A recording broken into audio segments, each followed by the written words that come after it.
चरण प्रसाद जी।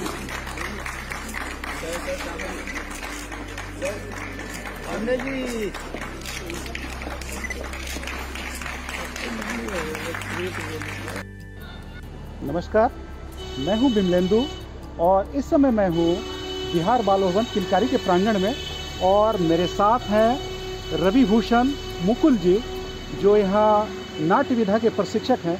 स्वागत है आपका रवि जी। हाँ, नमस्ते भैया। और हम इन्हें बधाई देते हैं।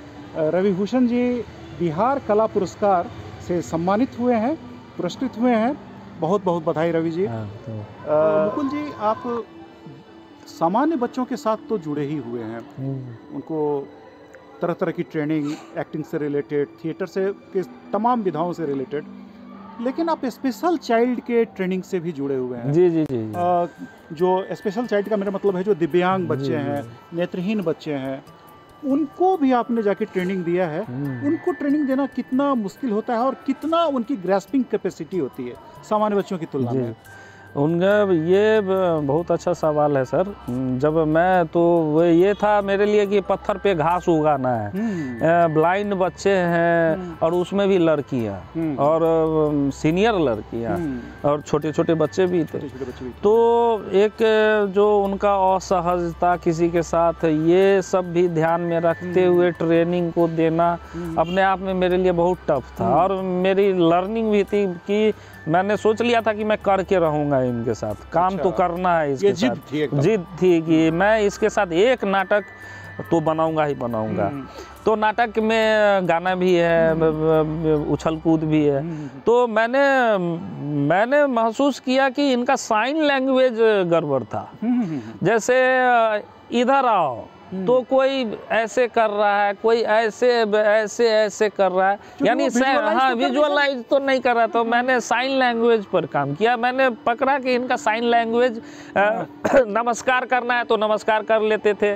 दुनिया घूम रही है, अब उसको मालूम ही नहीं है दुनिया घूम रही है, हमको बोलना नहीं है, लेकिन हाथ से अगर ऐसे करते हैं तो दुनिया घूम रही है।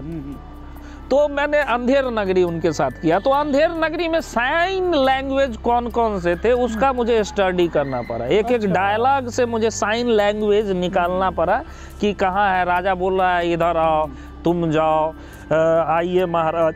ये सब तो इसमें क्या हमारे बॉडी जेस्चर पोस्चर यूज होते हैं। अगर इसमें नहीं भी बोलेगा, अगर वो तो अब बोल तो रहा था वो, लेकिन साइन लैंग्वेज उसका नहीं था। मतलब अभिनय का था। तो हमको लगा कि इसका साइन लैंग्वेज अगर ठीक हो जाए तो बोल बहुत अच्छा रही है, एक्सप्रेशन भी निकल रहा है, लेकिन साइन लैंग्वेज के कारण वो गड़बड़ हो रहा है। तो मैंने साइन लैंग्वेज पर काम किया। और सुबह में पीटी, उसके अंतर ज्योति विद्यालय है, वहाँ से बालिका आए ही हैं। तो मैंने पीटी वाले को बताया कि आप इसको जो ऐसे ऐसे करवाते हैं मत करवाइए, ये सब स्वस्थ है और थोड़ा बहुत जो जरूरी है करवाइए, आप साइन लैंग्वेज पर करवाइए। और मैंने उसको 100 शब्द लिख के दिया। अच्छा। तुम, हम, ऊपर, नीचे, इधर उधर, दाएं बाएं, ये सब तरह के 100 शब्द दिए। और हम कहे कि इसका यूज बॉडी से कैसे, मुंडी, ये सर से कैसे कर सकते हैं, पैर से कैसे कर सकते हैं, ये साइन लैंग्वेज तुमको बताना है, सिखाना है इन लोगों को। क्योंकि वो आप सीनियर लड़की तो उसके लिए एक ट्रेनर, हम बच्चे को यहाँ से ले जाते थे, लड़की को, कि इसको ऐसे बोलो करने के लिए। और 10 बार करवाए तो उसको याद हो गया, वो ऐसे बोले हैं सैल्यूट मारना है तो ऐसे हो जाएगा, तो वो समझ गई, साइन लैंग्वेज ठीक हो गया। और अंधेरा नगरी को तैयार किया मैंने उन बच्चों के साथ। 1.5-2 महीना मुझे लगा उस नाटक को तैयार करने में। और ये हमारे यहाँ किलकारी में ये आपको बच्चों का बाल केंद्र फेस्टिवल होता है, जिसमें पूरे बिहार के बच्चे एक जगह एकत्रित जुटते हैं और उनका एक बहुत बड़ा फेस्टिवल होता है। उस पूरे फेस्टिवल में वो नाटक फर्स्ट कर गया। क्या बात है। फर्स्ट कर गया। तो फिर हमको लगा कि जश्न बचपन में क्यों ना क्यों इन लोगों को इनरोल करें। और फिर मैंने एक दूसरा नाटक बनाया। अभी मैं बना ही रहा था, लॉकडाउन हो गया तो फिर अभी काम रुका हुआ है, न्याय नाटक। और मैंने उसको बातों लाठीबाजी, तलवारबाजी, ये सब सिर्फ, और काउंटिंग ABCD जो वर्क होता है ABCD पे मैंने काम किया उनके साथ। ABCD से Z तक, 1 2 से 100 तक, 2 कैसे बनेगा, 3 कैसे बनेगा। और इसी 1 2 में मुझे डिजाइन मिलना शुरू हो गया, वो कैसे खड़ा रहेगा। अब राज दरबार का सीन बनाओ तो बताया कि सबसे पीछे एक घटाव का सीन बनाओ, यानी एक लंबा सीन बनाओ, 2 फिर O बनाओ, फिर 2 A बनाओ, ऐसे ऐसे करके बताते थे तो वो लोग खड़ी हो जाती थी खुद।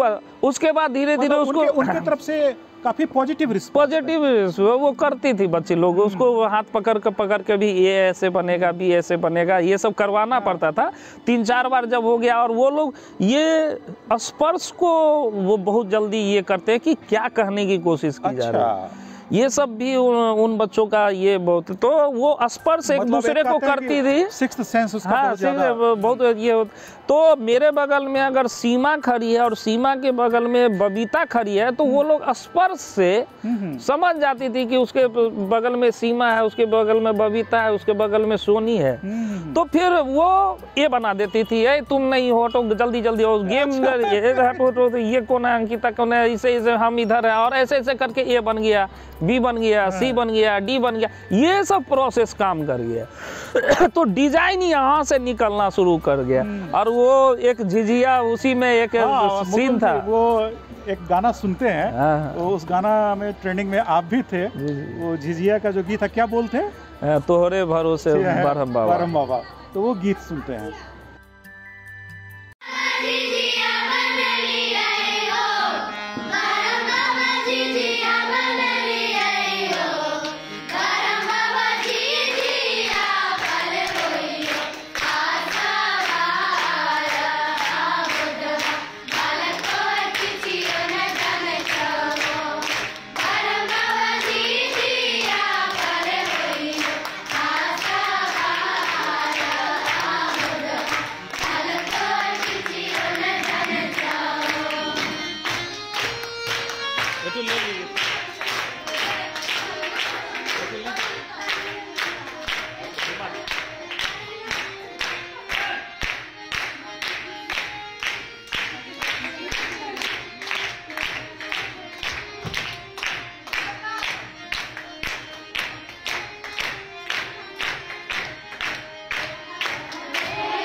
Click on subscribe to watch more videos like this.